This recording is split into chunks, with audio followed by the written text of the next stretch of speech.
So thank you all for joining us today. We are really excited to present this free mini course on how to create a thriving career for yourself. And that really has started to look for a lot of people has started to look very different than it once did, especially from the way that we were all told that a career should look, either when we were going through school or when we were kind of at the beginnings of our own careers, and what was once painted to be the one and only right way to do things that worked for some people.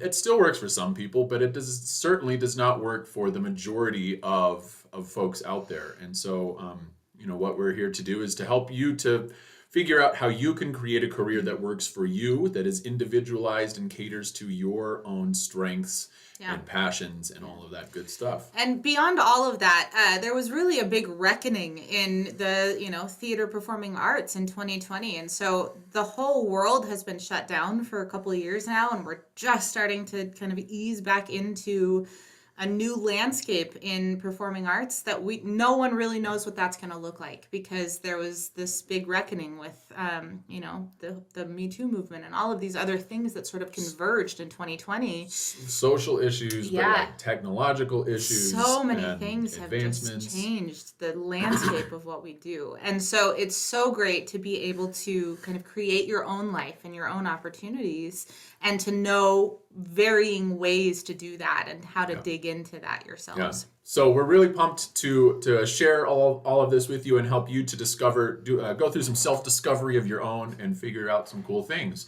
So we would like to start out by those of you who are here right now, go ahead and just put in the chat why it is that you do what you do. What is your why? That's what today's class is all about, is defining your why.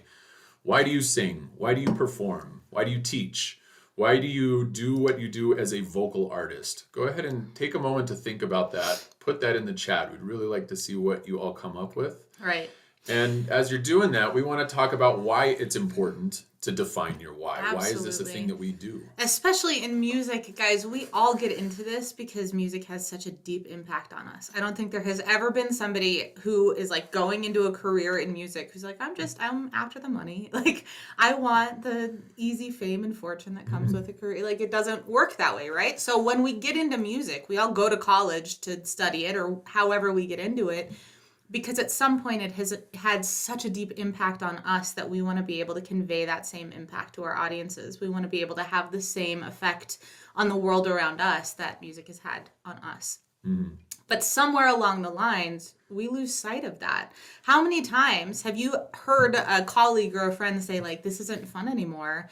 It's work now. It used to be so much fun. I can't keep doing this. I can't keep chasing job after job. I could count 10 friends right now who had professional careers performing all over the place and were like, I can't keep doing this. Like, it's just, it doesn't feel fulfilling anymore, because it becomes about the voice. It becomes about the sounds that we're creating and the mechanics of what's happening within our bodies. And it's not that stuff isn't important. It certainly is. But it can't be our why. That's falling short of the actual goal. Right. So that kind of thing, the technique, the sounding good is one of the things that allows you to achieve your goal. But if that becomes your goal and you get there and it's like, well, now what? Then it's really hard to keep going. It's really hard to keep, going through all of the things where you have to be traveling all the time. You're living out of a suitcase. You're on the road constantly. You don't see your friends and your family. Trying to figure out how to budget your life as a traveling performing artist.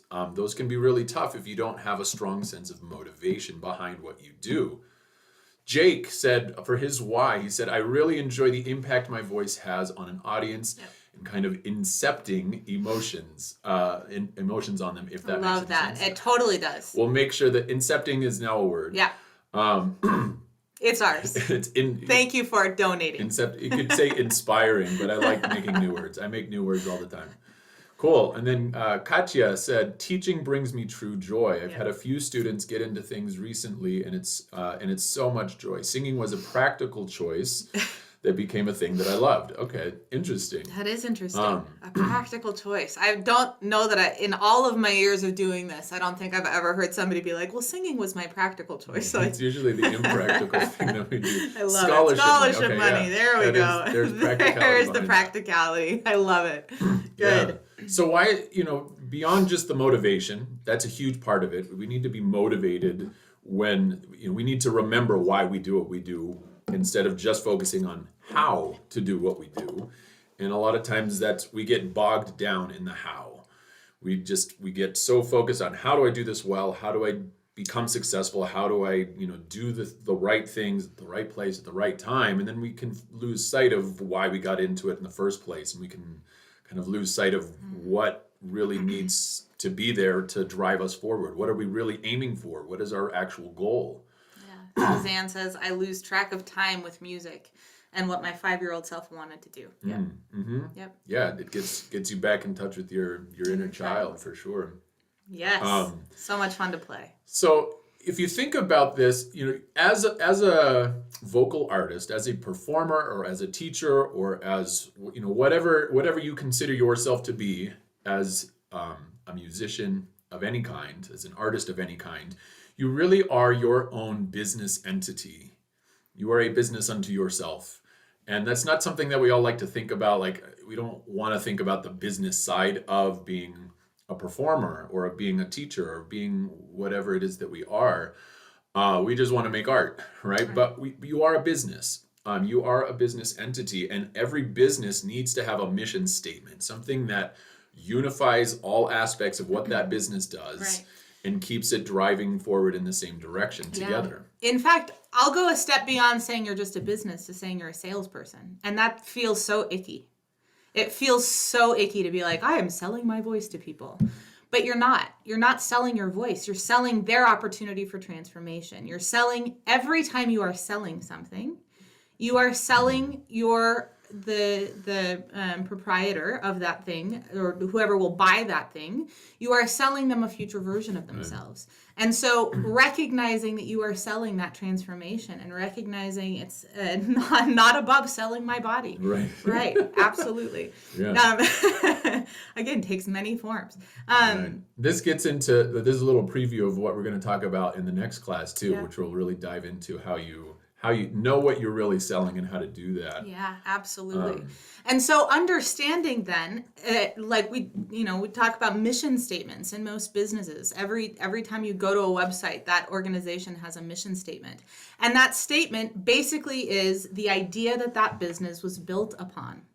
It is, like Kinko's FedEx is built upon the idea that they want to make it easier for people to do business. They want to make it easier for people to have all of the supplies that they need, all of the communication that they need at their fingertips so that they can do business with other people. So they're selling people the opportunity to do business in that case. So every single business entity has some sort of a mission attached to it. It is their goal. It is the thing that they sell. It is the currency that they use, essentially. And until we have a mission statement, my mission is to tell authentic stories using my voice. My mission is, there are 10 trillion different things that this can be, and you have to decide what that is.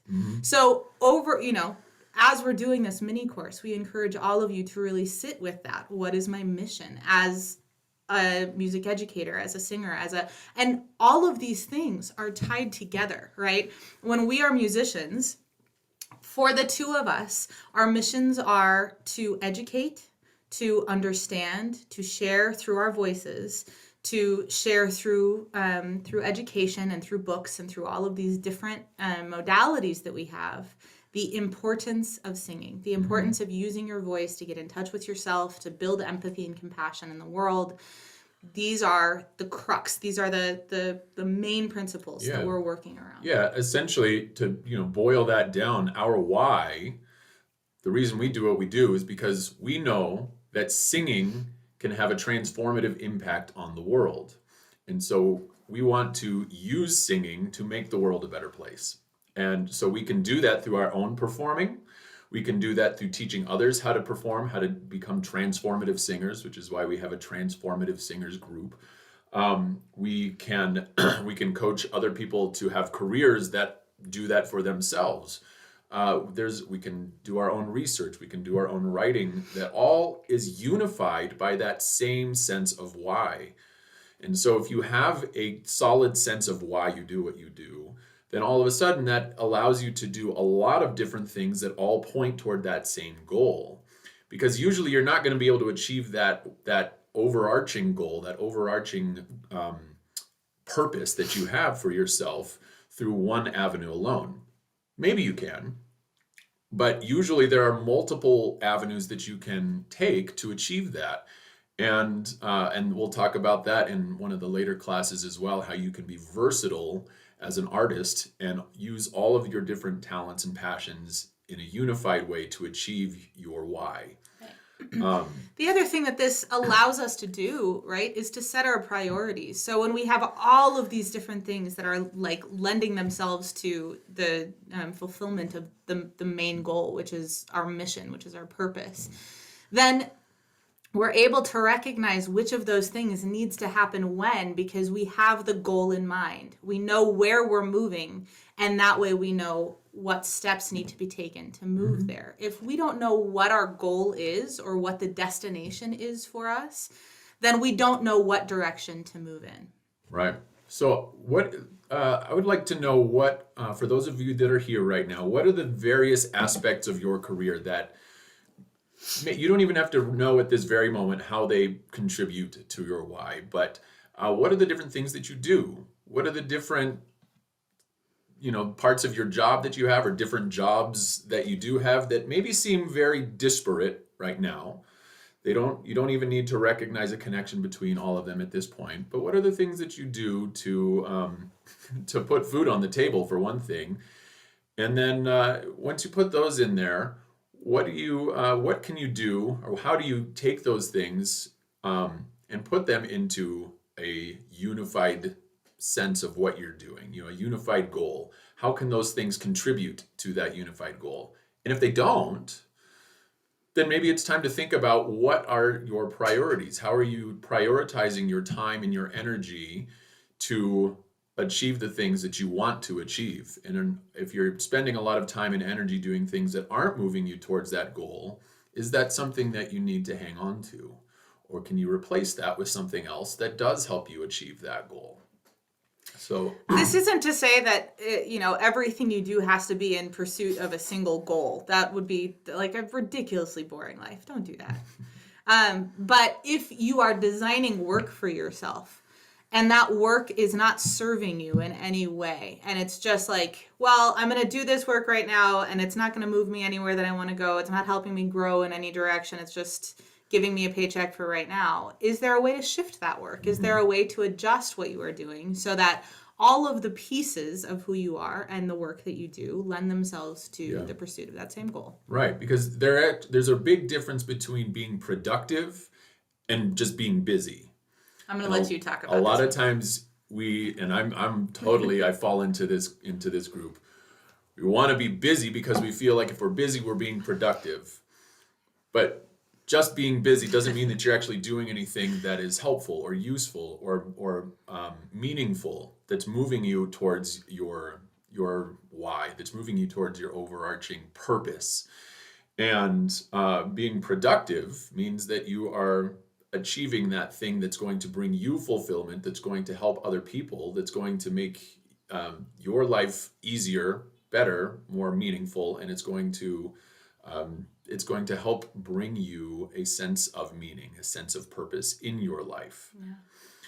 And so that's, this takes us to our next point here, that as singers, what we talked about is, our why is that we want to use singing to make the world a better place. And so understanding, what we try to help people to understand is that what you do as a vocal artist, as a singer, as a voice teacher, has incredible power. And it's not power that is always communicated well to us. As we're going through school, we learn how to make really good sound.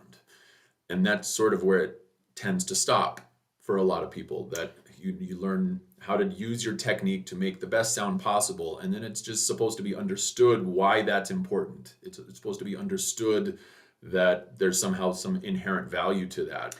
Simultaneously, as we're learning how to be mechanical about our singing, we're watching music education programs being cut from programs around the country, right? Or around the world, really.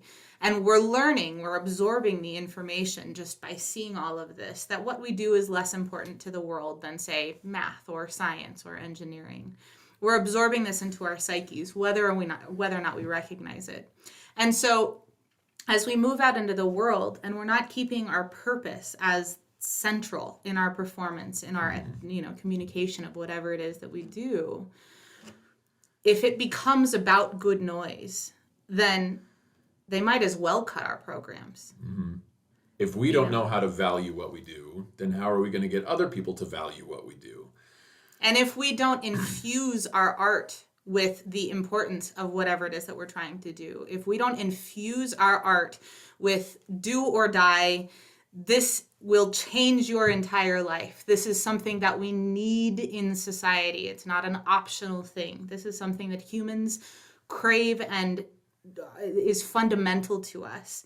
If we don't infuse that knowledge, that understanding into every single performance that we sing, then we are sort of doubling down on the idea that what we do is not all that important. And I think, most singers, most artists have experienced at some point an amazing, transformational, impactful experience from somebody else's performance. We get into this because we felt something at some point in our lives. We felt something deep about how music affects us. And so we know this at a deep level, maybe not even consciously, but we feel that music has a huge impact on our lives, and we know that it has a huge impact on other people's lives. And we see quotes all the time. People like to use Plato quotes about how important music is and all this stuff. But we really love to dig deeper than that and figure out, why does it make us feel that way? How can we exploit that more as to accentuate how we can have an impact, the size of the impact that we can have on our audience and on ourselves. And so we've done a lot of research to figure out what's really at play here, what's happening. And there's so much cool science. We don't have time to get into it today. We teach an entire course on that too. But we'll just leave it with this, that when you sing, there is measurable activity going on, energetic activity going on between you and your audience, that it changes people. And we've seen this. We've witnessed this with our own eyes. We've experienced it ourselves. We've seen it in other people. We've seen it in audiences that we've sung for or that we've been a part of, that people come out of those performances changed, transformed somehow. They're not the same that they were as when they came in. And so we've seen this, we've experienced it, we've researched it, we've written about it, and it's a thing. It's a real thing that we can inspire real change with what we do as artists. And that's really, that's why art exists. It's so that we can express something about the human condition and inspire other people to have that vicarious experience with us. And when they do, all of a sudden they can see things from a new perspective. They can connect with people. They can understand their shared humanity with other people. And so we do this to inspire more kindness, more compassion, more empathy, more understanding in the world, to make the world a better place. And so when you understand that what you do has the power to change your community, to change society, to change on a broad scale, when enough people do it this way, to change the world, then all of a sudden you have this much deeper motivation, this much deeper sense of purpose that drives you to achieve greater and greater things with your art, to keep going when things seem challenging, when there's friction, when there are, we like to say, instead of problems, they are projects. So when you have projects laid in front of you, on the path in front of you, you have the motivation to see them as projects rather than problems, and do something new and grow from it. Yeah, absolutely. The other thing is knowing your why helps you to sort of redefine what success looks like. So we all get into school, at least when we were in undergrad. The idea was you go through college, and then the hope is that like you're singing at the Met, you know, obviously by senior year, like who isn't? But then you're probably going to have to go do a master's before you're at the Met. I mean, like if it does, if you're, yeah, let's be practical here. We don't want pipe dreams. We might have to do a master's degree also. So we all have this idea in mind that the way to be a successful singer is to be on album covers and to have everyone in the world know who we are and to be like you're the next, you know, You're a household Jesse name. Norman or whatever. Like that's the only way to be a successful singer. So most of us, by that standard, 99.9% of singers have failed in their lives. We're just all failures. There's no one, there are 8 successful people, right? 9 if you count Kathleen Battle, but who, Right. she got blacklisted, so there was that whole thing, right? Like it's so hard to achieve that. So if that's the only way that you feel successful, you're gonna spend. My Russian grandmother would agree. Ah, yes, I'm excited to hear some stories about that. But we, you know, if that's where we think we have to be successful, then we're spending our whole lives beating ourselves up because who makes it, you know? Right. Like, or maybe you're one of those people and you spend the rest of your life chasing the status that you have earned by singing at the Met, and then like your whole career is designed to just hold up that status rather than like enjoying a fulfilling career. Right. And so recognizing that there are other ways to build, you know, to build performance careers. Well, there are other ways to build performance careers, but there are other ways to define success and deeper ways to define success. And so having that sense of why, if you achieve, okay, if why we sing is to inspire other people to become better people, and then to spread that themselves to the people around them, as soon as you start to see evidence of that happening, you're successful. And if you're making money doing it, great. If you're using your talents and you are using your passions and you are helping other people and you're making money doing all of that stuff, that's success. I mean, that's what it's all about. Whether or not you have fame and status and all of that stuff, that's cool too, if you achieve that. But if you get to the place where you're famous and you have high status in your field and in society, but you don't really feel fulfilled in what you're doing and you don't feel like you can serve other people through what you're doing, then it's kind of all for nothing. It's all empty. The same is true if you're not making money, by the way. If you are designing, like, there's this Japanese concept of ikigai, which is designed as like a Venn diagram that has 4 different circles, and there's the intersection of those circles. And the circles are, what are you talented at? What are you passionate about? What allows you to serve your community, and what allows you to make money? Because we can't survive without that, right? Like that's an important component of this. So we're going to actually have you guys do this as an exercise right now. And whether you're live or whether you're watching this recorded, I want you to take some time and make a list, make several lists. So your first list, what are you good at? What are your talents? What are the things that you know that you can do well? Make a list of like, you know, the top 5 things that you are talented at that you can do really well. And then make another list of the things that you are really passionate about. What do you love doing, or what would you love to do? What do you feel is important for you to do? And that there should be some intersection there. Doesn't have to be the exact same list, but it can be.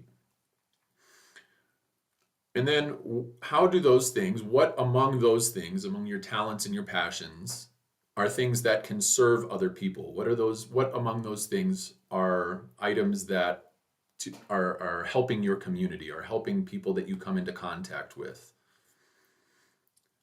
And then what among those items are things that you can do to make money? How can you be compensated for how can you get back the energy that you are putting out there? Because really money is an energy. Money is a type of energy. It's we have paper money and we have coins, we have these physical things. But anymore, there's not an actual physical thing when we're talking about money. It's Right. digital, right? But it's all it is. It's an exchange. It's a mutually understood exchange of energy. And so you need to get back energy that you are putting out. You can't fill other people's cups if your cup is empty. So again, what are you good at? What are you passionate about? Within those things, what of those serves other people, and what can make you money doing it? Right. The place where people get stuck sometimes, where singers get stuck sometimes, is in the serving others part. Because we have lost sight of singing being something that serves others. And yes, you can always ask. Yeah, Jake, questions. absolutely ask questions. How do you balance? Jake is asking, how do you balance the realities of life, like I have to eat, I have to pay bills, etc., with purpose-driven work that serves your work as an artist? For example, my day job is completely remote, tech-based job working for a mid-market, business-to-business, cloud-based marketing automation platform. I do it mainly because it pays me enough to fund my art and also pays my bills. Is that an example of purpose-driven work since the money is for a purpose, or am I missing the point?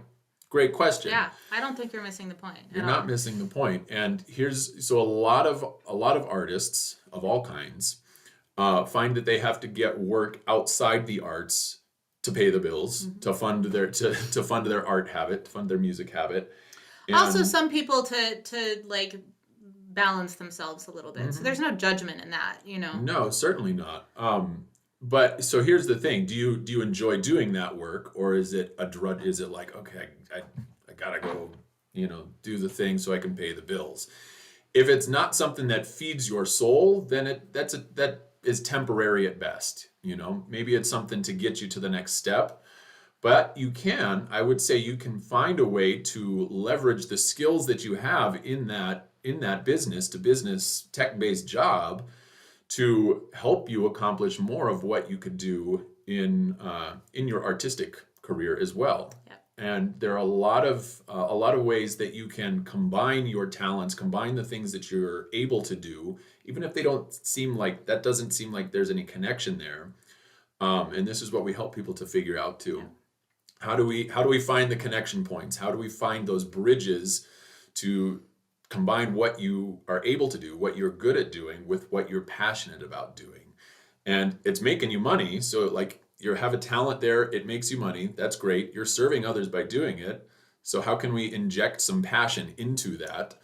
And if we can't, then let's, maybe it's time to figure out how can you take those skills and move them into a slightly different arena where you can involve your passion into that. The other thing that I will say that we have both recognized a million times is through singing, like when we first started doing Sing for Your Lives, it was our slogan was life lessons disguised as voice lessons.